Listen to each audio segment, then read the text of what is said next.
This is Case in Point with Aurelia King.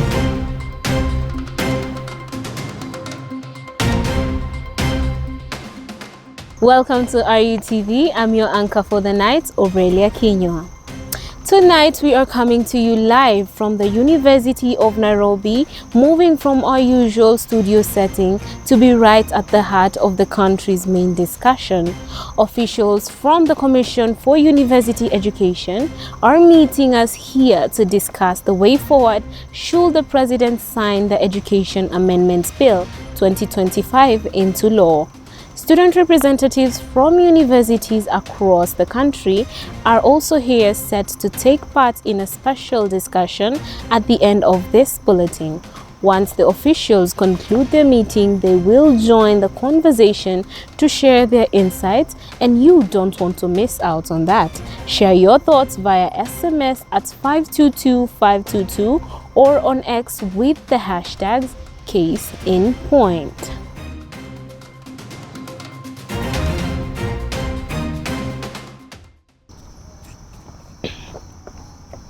Now on to our top story. A major shakeup in Kenya's higher education system could be on the horizon after Parliament today approved the Education Amendments Bill 2025.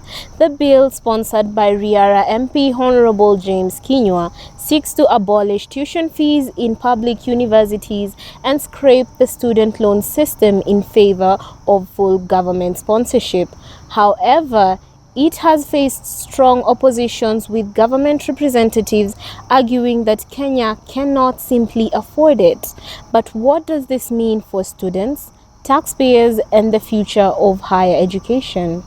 Our Parliamentary Affairs reporter Peter Mwangi has been following this story from Parliament and now brings us the latest. Having considered all the arguments presented in this House, the Education Amendment Bill 2025 has been passed now and will now be forwarded to the President for assent. Despite heated debates in the National Assembly, the Education Amendment Bill 2025 has officially been passed and now awaits the President's assent. Tensions flared as MPs clashed over the bill, with sharp exchanges between its proposer and key opposers. He has rightfully stated that he used free education to go to university. But what he has not informed this honorable court is that he did not even graduate. He dropped out. Let us act like competent parliamentarians who have come before this House through merit. Some of us are acting like mama bogas who have just been picked from the market. The Education Amendment Bill 2025 introduces major reforms to Kenya's university funding system. If enacted, the bill will abolish tuition fees for all students in public universities, replace current students' loan system with full government sponsorship, and establish a new regulatory body to oversee the implementation. While supporters argue that this will ensure equal access to higher education, critics warn that the financial strain on the national budget could cripple other essential services. The bill before this honorable parliament requires 200 billion shillings. May I remind members of this parliament that Kenya already stands at a debt of 11 trillion Kenyan shillings. Where are we going to get this money? And how are we going to sustain this bill that they are proposing to us? Amid heated exchanges, the bill's sponsor defended the proposal, insisting that the current system favors the wealthy, while locking out deserving students from low-income backgrounds. Madam Speaker, education in our country has become a privilege, not a right. Education in our country has become something that you need to get as a result of the depth of your pockets, Madam Speaker. It is no longer about meritocracy. The people who are able to get education, even in high institutions, are people who can afford it, Madam Speaker, and that is not right. Beyond debt concerns, critics acknowledge the bill's merits, mainly increased literacy and access to education. However, questions remain about its long-term sustainability and impact on the economy. What is the gain that you'll get through free education? And obviously we'll know that people will be literate, but what are we losing at this cost? As a government, we need to ensure that we're not losing anything out of it. And education is a primarily subject, yes, that is true. But the thing is, the government is going to lose more than what it is supposed to gain. With major lenders growing cautious, they warn that funding free university education could mean higher taxes, pushing the cost of living even higher. With a high rising toll in the loans that we've gotten as a country and the debt crisis that we have, we can clearly see that we're not able to secure education for our children in different parts of the country. That's the reason why we have to oppose this bill. The main debt creditors of Kenya, of our country, are three: IMF, United States, and China.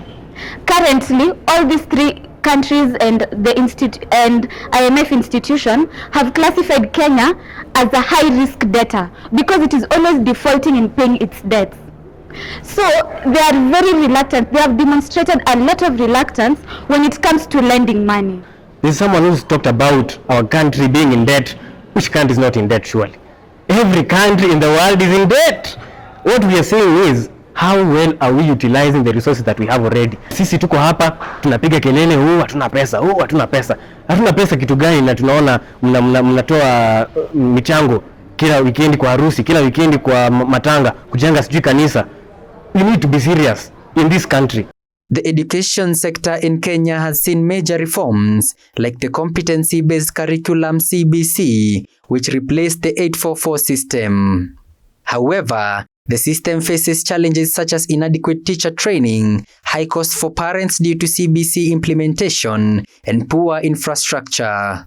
In addition to CBC, other proposals like the new education funding model have sparked debate. Critics argue that before introducing further changes, the government must first address unresolved issues in the education sector. Every 2 weeks, lecturers are on the streets protesting because they are not getting enough money. So where are we straining the country's economy to sustain something which cannot be sustained? We had asked the government to be on a slow roll. We're coming up with so many new systems, yet we haven't even fixed the existing ones that we are still using. Beyond rejecting the bill, the main opposer argued that there is more practical solution, one that they believe would address the root of the problem. This free education, university education, is just increasing the number of unemployed graduates within our society.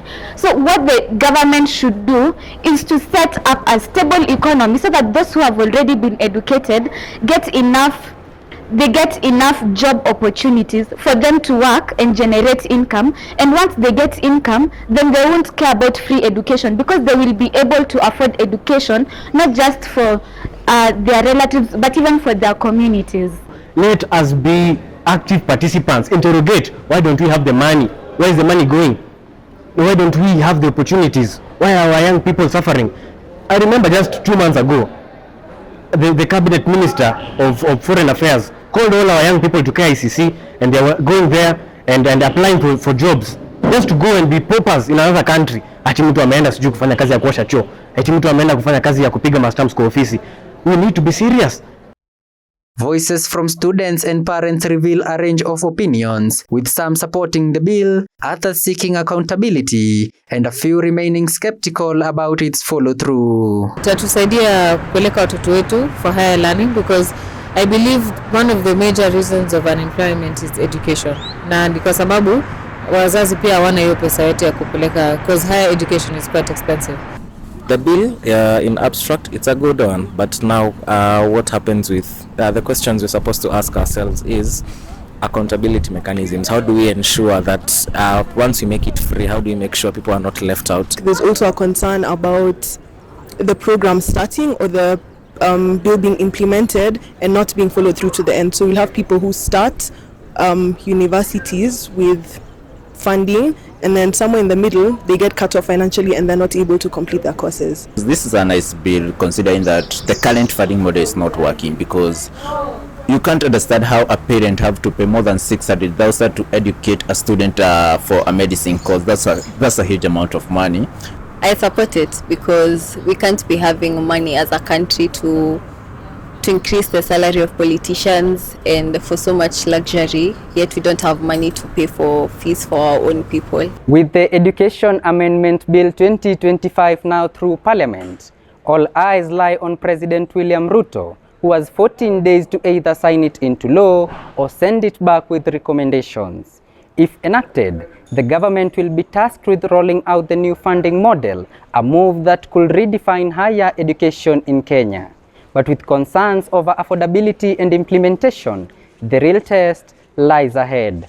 For now, students, parents, and policymakers wait to see the next chapter unfold. Peter Mwangi, reporting for RUTV from Parliament Buildings, Nairobi.